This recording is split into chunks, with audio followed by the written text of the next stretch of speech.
And welcome back to the channel. We have got our 5 best bets for college basketball here on December 14th. Again, this video going out a little bit earlier today, obviously, because there are morning games for college basketball on the weekends. Again, if you haven't picked it up yet, weekends on Saturdays and Sundays, these videos will go out at 8 a.m., an hour earlier than the normal 9 a.m. start time. And for the NBA predictions that come out in an hour, that we'll get to in a second, those go from 10 o'clock to a 9 o'clock.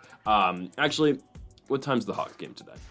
I think it's, yeah, we'll still post that at 9 o'clock like we usually do. So again, on the weekends, both these videos get bumped up an hour just so, again, we can accommodate the start times that actually happen on these days. So we've got 5 best bets for college basketball today. Again, our NBA predictions for the in-season tournament, Final Four coming out later today. Our NFL predictions are on the channel and linked in the description down below. Same with our college football predictions. Again, you got Army-Navy today. Plus, you've got a bowl game between West Michigan and South Alabama. We've got picks for those games in the description down below. And again, the rest of the college football bowl schedule is on the screen right here.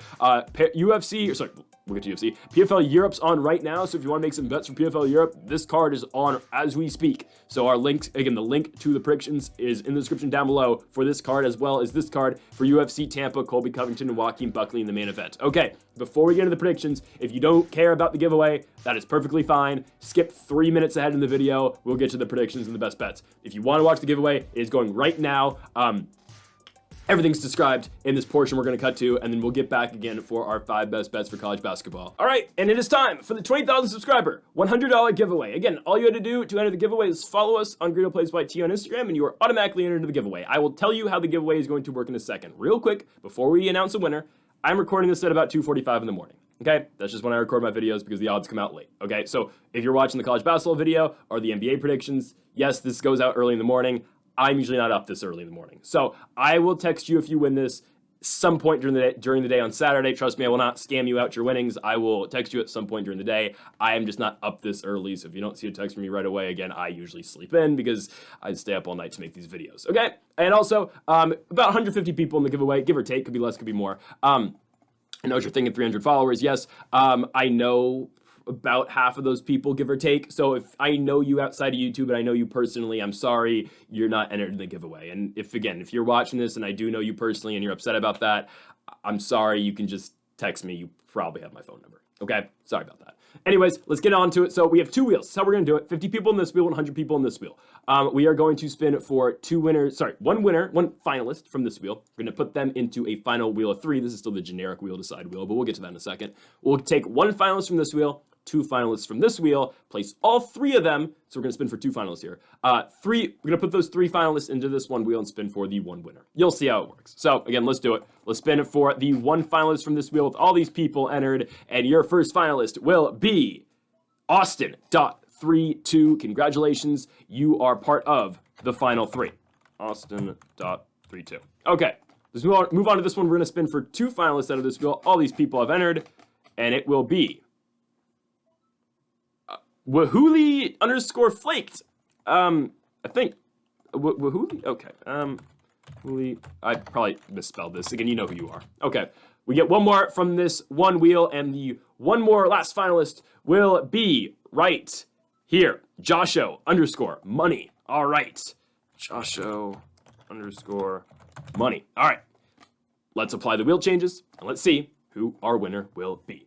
And the winner of the $100 20,000 subscriber giveaway for Greedo Plays is Josho_money. Congratulations. You have won the $100 giveaway. I will message you again with your code for your $100 gift card, Amazon, Visa, I'll figure it out. And again, I'll text you at some point during the day today. So congratulations, Josho_money. You have won the 20,000 subscriber giveaway. And again, if you want to join our future giveaways, make sure you follow us on Greedo Plays by T here on IG. And now let's get in again to either the college basketball or the NBA predictions video you were watching today. Okay, so now let's go on to our 5 best bets for college basketball today. We start things off here with Purdue at home, kind of, in Indianapolis, taking on the Texas A&M Aggies. This game is not in West Lafayette. Instead, it is in Indianapolis. If my Indiana geography serves me correct, I was only ever by West Lafayette once I've only been to West Lafayette kind of once in my life, to a gas station in West Lafayette. I believe it's about 30 to 45 minutes to Indianapolis, about the same distance from Bloomington. Obviously, I'm very familiar with Bloomington, to Indianapolis. So we've got A&M here taking on Purdue. I like Purdue to beat Texas A&M. I do.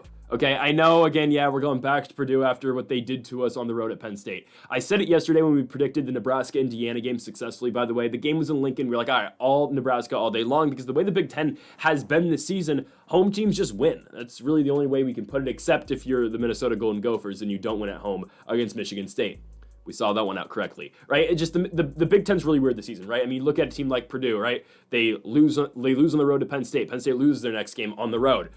Well, Purdue then goes and plays Maryland in West Lafayette, and Purdue takes care of business and wins the game by 5 points. Again, obviously not a Big Ten game here. The Big Ten play, I believe, is on halt now until the beginning of the year. Now, again, we see more non-conference games for this Christmas season-ish, for the last, 15 days of the year. And you get Purdue and Texas A&M, a very good basketball game. I'm not going to lie. Again, A&M coming out the gauntlet that is known as the SEC, and it's a big game because obviously the SEC has got their fair share of undefeated teams. Florida's 9-0, Oklahoma's 9-0, Tennessee is 9-0, and again, the worst team right now in the SEC is 6-3 South Carolina record-wise, right? The SEC is absolutely dominant. It's the best conference right now, at least it seems like in college basketball. They have outperformed every other conference in terms of a non-conference schedule so far this year.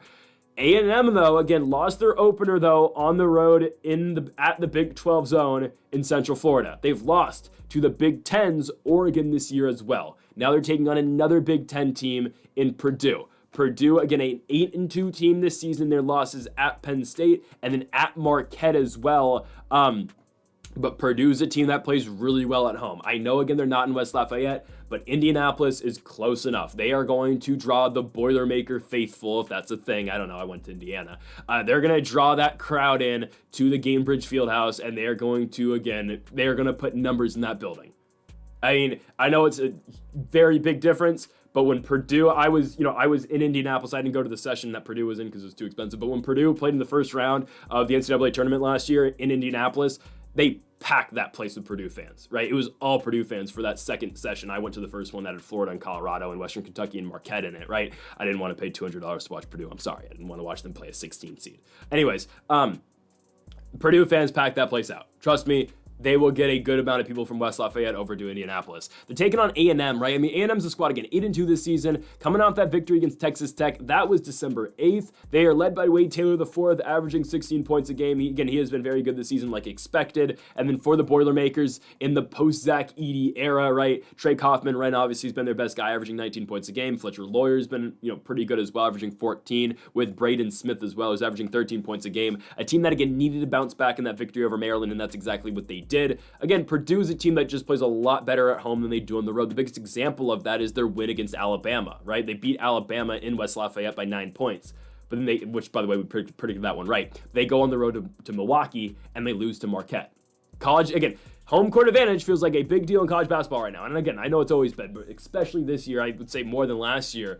Teams at home are winning at an exceptionally high rate, especially in these high-profile games. I expect, again, this to be a very high-profile basketball game that Purdue does win. Again, I think it's a big deal that A&M's got to go up to the Midwest and play this basketball game. It's virtually a home game for the Boilermakers. I don't mind what A&M's doing this season, obviously. Again, they are a ranked basketball team. Purdue is ranked as well. Purdue's ranked 11th. A&M is ranked 17th. But I do like the Boilermakers to win this basketball game. We like them to cover the 2.5 points, and we like them to win it outright as well, obviously. A&M's a good team. I'm not disputing that. I just think Purdue's better. Again, I think when you match up some of these elite teams in the Big Ten compared to the elite teams in the SEC, I think the Big Ten can stand up against a lot of these squads if they do get the game at home. Again, the Big Ten this season, it feels like, and again, the SEC is the same thing's going to happen, obviously, as well, but I think especially in the Big Ten this season, a lot of teams are going to take each other out just because they have to go on the road.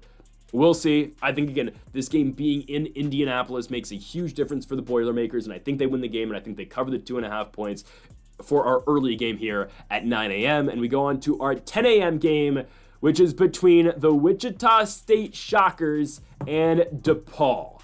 DePaul's banned, guys. We have not updated the ban list. I'll update the ban list in a minute. I just, I need to make a new one. But obviously, if you have not seen the ban list, if I can find it here, here it is. If you've not seen the ban list here on the channel, this is what currently is on it. The New Orleans Pelicans, La Tech football, Jacksonville State basketball, USD basketball, and High Point University. Those are the 5 teams currently that are banned. DePaul is banned too. I just haven't added it to the list. So I'm going to put that to the test, and we're going to fade them right away. I think Wichita's better. We've picked Wichita before the season. We picked them when we played Minnesota, a team that's not banned, but a team that's just an auto fade for us whenever we see them in a line that we like. I think Wichita's been playing good basketball this year. Again, out the American Conference, their only loss all year is to Florida. We just talked about how good the SEC is. I'm not too mad at that loss for Wichita. I know they got blown out in that game, neutral site game. It was the final of their little tournament after they beat St. Louis and Minnesota. Whatever, they lost that game. They've bounced back since and they've won back-to-back games. I get it. They have not beaten great teams. I'm talking about Alcorn State. I'm talking about Eastern Tennessee State. But for DePaul, right, I know this is not a Big East game, and DePaul's now lost 22 consecutive Big East games, and we'll see again when they pick back up and play St. John's later this week on the road. Whatever that line is for St. John's, we are probably hammering it. Guys, DePaul can't score, okay? That's my fault for the Providence pick. I thought they were going to be able to win that game at home. Providence is horrible too, guys. Providence has not wowed me at all this season, and I was like, all right, DePaul, a team that honestly I haven't watched as close as Providence this season, but I've seen some of DePaul. I was like, all right, I think DePaul can win this game at home at the Wintrust Arena in Chicago. For one, nobody showed up to that basketball game. There was nobody there. When Fox Sports panned the cameras to that crowd in Chicago, Illinois, there was not a damn soul in that building. So that's for one in this game between Wichita and DePaul. If they couldn't get anybody out for a Tuesday night, they're not going to get anybody out for a Saturday morning game. I know, again, they're more likely to get people out for this game, but nobody's going to this basketball game. So home court, not a thing. Wichita coming from Kansas, it's right there to Illinois. This is not that big of a road trip for Wichita, and they're not playing in a frightening environment like, again, we see in the Big Ten, okay? They're not going to some gauntlet that they have to go play in, okay? DePaul, they can't score. I witnessed this team scored 5 points in the final 7 minutes of their last basketball game. I don't care what's going on with them, banned, and we are fading immediately. 5 points in the last 7 minutes. That's including overtime. They hit a 2. They gave up. This team had a 7-point lead with 2.5 minutes to go in this basketball game in regulation. Providence takes them to overtime. DePaul scores 2 points in that final 2.5 minutes. They score 1-3 in overtime. They finally score with literally 5 seconds to go left in the game. But for all intensive purposes, they score 5 points in 7 minutes to close out that basketball game. Ridiculous. I'm not picking this team to win a basketball game. I don't care the game's in Chicago. This is a team coming off back-to-back losses to Texas Tech and Providence, okay? We're talking about how Wichita isn't beating anybody. Well, DePaul isn't beating anybody either. And you might be thinking, oh, why'd you pick DePaul in the first place? Well, I didn't think Providence was that good, and I thought that DePaul was going to finally break their 21-game losing streak in the Big East because they've looked better this season, at least non-conference, than they did last season. No, this team's still bad. They're still bottom of the barrel in the Big East. And by the way, the Big East does not impress me at all. I don't think it's a very good conference this season. I'm going to be completely honest with you. There are teams that I do kind of like in the Big East, right? I don't mind Marquette, obviously. I don't think St. John's is that bad. I think Georgetown's going to be pretty good this season. Creighton, we'll see. Obviously, Yukon we like. But these other teams, Seton Hall, awful. DePaul, awful. Villanova, not great. Butler, horrible. Okay, I am not Providence, not good. I'm not impressed with the Big East. I'm sorry. I'm just not. I'm not impressed with them. Okay, we're taking the Americans, Wichita State, in this basketball game, an 8-1 team that's only lost to Florida this season. I trust in Justin Hill, who's averaging 15 points a game over 30 minutes so far this season. Corey Washington as well, averaging 13 points a game. We like the Shockers to go into DePaul and shock the DePaul Blue Devils. Give me Wichita State to go on the road and win this basketball game. Next up, we go to our third best bet, and we go to the Levy Center in Santa Clara, California, as we have is this one in Santa Clara? No, it's not. It's a neutral site game. Okay, that makes sense, because I was going to say I would have seen that because I live right here. Regardless, Santa Clara taking on Bradley. We like Santa Clara. We like the Broncos in this basketball game. I know we've picked Santa Clara, quite a bit this season, primarily because, again, I go to Santa Clara games quite often. We like them here to beat this Bradley squad. Bradley is a fraudulent 8-1.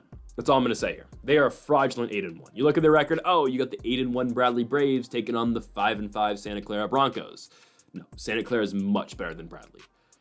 The only game you need to know about basically about this Bradley Santa Clara game is when Bradley went and played Wazoo on the road. We got about even odds for that basketball game for the Washington State Cougars, and Washington State beat them by 15 points. That's really all you need to know. 17 points. I did my math wrong. Bradley's not a bad team out in the Missouri Valley. I don't think they're an elite team, I'll be honest with you, in the Missouri Valley. I think probably Drake's obviously still the best team in this conference. From there, I don't know, maybe Belmont. I don't know. They're not playing horribly this year. The bottom of the barrel, the Missouri Valley is just bad. Evansville, who, again, we picked against correctly the other night. Valpo's horrible. Southern Illinois, the Screaming Eagles are really bad, too. I mean, there's just some bad teams in the Missouri Valley. I wouldn't say Bradley's a bad squad, but I don't think they're able to keep up with a better team, I would say, in the West Coast Conference. I think, again, regardless of how Santa Clara has played non-conference this season, I think they will figure it out once we get into conference play. I think they're a team that will, seed in the top 4 of this West Coast Conference with teams like Gonzaga, St. Mary's, I'd say, and then probably Wazoo. I'm not joking. I think Wazoo is probably the other best team. USF sucks, trust me. Oregon State, not impressed. And the rest of the West Coast with San Diego, Portland, and Pepperdine and Pacific, just they're not going anywhere this season. Santa Clara's won back-to-back basketball games. They started off the season really rough. I know the game that you can point to is their loss against North Dakota State. I was at that basketball game. Trust me, North Dakota State, there's some dogs on that basketball team. And I know you guys are sick of me picking South Dakota State again. You don't have to hear me yap about South Dakota State for another week and a half, okay? I'm sorry they choked their second straight game. I know. I was mad too, okay? They choked back-to-back games in 3 days. We should have covered and won both those games with the Jackrabbits, and they choked. I know. I apologize. They will figure it out for Summit League play. Trust me. For Santa Clara, right, team that started off 3-5 this season. I know. Losses to Arizona State, North Dakota State, Nevada, Stanford, UW. But they have wins over some pretty decent squads. St. Louis, not a bad win. UC River, that cesspool known as UC Riverside is not that great of when I was at that game, but, Riverside is just an abysmal place, just is. And basketball included, Riverside's just abysmal. Riverside's abysmal at everything. I'm just going to be honest with you. UC Riverside's just an abysmal environment. Regardless, Santa Clara, though, good wins against TCU. McNeese, I know McNeese isn't the hyped-up team that they were at the start of the season, but a good win, and then they beat Fresno State in their last basketball game as well. Santa Clara led by, even though he's not the best season, Adama Alpha Ball is supposed to be their guy. It's been Elijah Mahi, and Christoph Tilley's been really good on, as a big this season, and I'll give a big shout out to Cameron Tung, who's been good off the bench as well for Santa Clara. They're just better than Bradley, guys. Trust me. Bradley's not going to remain competitive with Santa Clara in this basketball game. Neutral site game. Bradley's led by Duke Dean and Zach Montgomery and Darius Hannah. Not bad players. But again, when we've seen them against better competition, I know, again, Wazoo's new to the West Coast Conference this season. I think it's a temporary move, obviously, because the Pac-12's coming back. But when they played a West Coast team, Washington State disposed of them pretty easily. I would expect Santa Clara to do the same exact thing. Give me the Broncos in this neutral site game. It's about time Santa Clara starts ramping it up. Again, it seems like they're kind of on the right track with those back-to-back victories against McNeese, where they went on the road and won that basketball game, and winning at home against Fresno State last Saturday. They're back at home on Wednesday against Kennesaw State. I will not be attending that basketball game, but still, I'm taking Santa Clara to win this basketball game and cover the 3.5 points against the Braves of Bradley as well. Next up, we go on to the biggest game of the day. I would say so. The Tennessee Volunteers taking on the Illinois Fighting Illini. Again, it has to be the biggest game of the day. There are some other big games today. Creighton, Alabama, we're not going to talk about it today. Our final game that we're going to talk about, I'd say maybe is the biggest game between Gonzaga and Yukon. We'll get to that in a minute. But from Urbana-Champaign, we've got Tennessee, the number 1 ranked team in the country, going on the road to play Illinois. Tennessee sold us in the spread the other night against Miami. I know, it was ridiculous. Miami refused to go away in that basketball game, and Tennessee really didn't close that game well at all. That sucked. I know it did. But we are going to side with the Volunteers yet again, because now we get Tennessee at about even money. So we're going to take it. Don't really care the games in Urbana-Champaign. I really don't. Tennessee's the better basketball team. If Tennessee's not able to go to Urbana-Champaign and win, I don't know who's going to be able to, honestly. I mean, again, if there were ever a team, honestly, this season, or right now, in the current state of college basketball, that can go on the road and win in a Big Ten environment, it is the Tennessee Volunteers. They're the best team in college basketball right now. I think it's pretty unanimously as well. I don't think right now, honestly, I like Auburn, but I don't think you can really make the case Auburn is the best team in the country right now. And then, sure, you can look at Florida and say they're good, they're undefeated, but Florida, I don't mind Wichita at all, but other than Wichita, their best win is Virginia. And, shout out to Virginia covering the other night for us against Bethune-Cookman, but Virginia's no powerhouse this season. So I think, again, I get it, Florida's undefeated, Auburn's a great basketball team, Iowa State's a good basketball team, they won on the road at Iowa the other night. No, the best team in basketball right now is going to be the Tennessee Volunteers. So this team should be able to go on the road and beat the Fighting Illini. I think the Tennessee defense is going to, play a huge factor in this game. I think they're going to limit the scoring big time out of the Fighting Illini. This team that's led by Chaz Laniers, averaging 19 points a game. Igor Milicic, obviously, averaging 13 as well. Zakai Ziegler, averaging 12 points a game. He's got to get his shooting figured out because there were points in that Miami game where, it wasn't the greatest. And I get it. Illinois, they've got their guys in this Fighting Illini team when they beat Wisconsin the other night, right? They've got Jaconius, I believe his name is. That's how I pronounce it. He's averaging 15.5. I mean, the guy can shoot. I'll give him that. He's shooting 44% from beyond the arc this season. Yeah, he's pretty solid for this Illinois team, right? I don't think, again, I think the way, and then you got Ivisic as well. Ivisic, excuse me, who's averaging 15.5. You got Will Riley as well in this Illinois team. I think the defensive talent Tennessee is going to play, huge dividends in this basketball game. They're by far the better defensive team, and again, they play great defense, and that's what usually shuts their opponents down. I get it. Again, Miami went on their runs. Tennessee wasn't playing the most pressure basketball in the Jimmy V Classic game, obviously. But I think this is a more focused Tennessee team now going into this Illinois game. I know, again, they still beat Miami by, 13 points the other night. If my camera will focus one time, my goodness. This is bad. Can we focus, please? Thank you. Nope, still not. Okay, we're just going to record this unfocused for the end of this. Oh, there we go. I get it. Again, Tennessee, they still beat Miami by 13 points, but I feel like it's going to be somewhat of a wake-up call. I mean, they were supposed to blow out that Miami team, a Hurricanes team that has been struggling all season long, and they only win the game by 13 points. Again, Tennessee gets it done. They're still the top team in the country, but that's got to be a wake-up call of sorts. I do think they go on the road and beat Illinois. I think the defense, again, out of Tennessee is huge, and I think, again, we see guys like Milicic, like Chaz Rainier, really, again, putting in work. Obviously, Milicic on the glass and Lanier, scoring-wise, Lanier's led this team in points the last 7 games for the Volunteers. Tennessee, the best team in the country right now. If they're not able to go on the road to a Big Ten environment and win, I don't know who's able to. Give me the best team in the country right now, the Tennessee Volunteers, to go to Illinois and win this basketball game. We go on to our final best bet of the video. We go to, I believe it's Madison Square Garden? Yes, Madison Square Garden, the Yukon Huskies taking on the Gonzaga Bulldogs. We are taking Yukon. I know I have said earlier in the season, I said at the very beginning of the year, I thought Gonzaga was the best team in college basketball.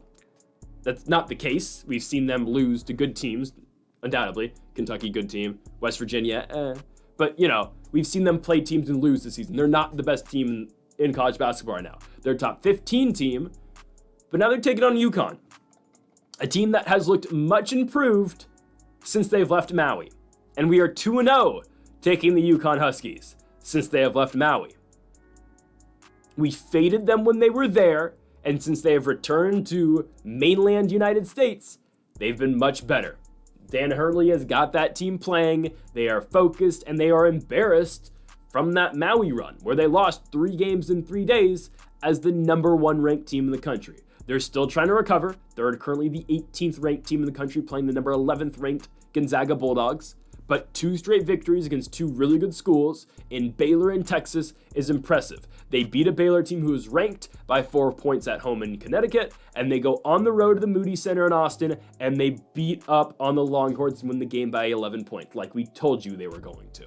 We are siding with the Huskies again. I'm considering Maui a fluke, okay?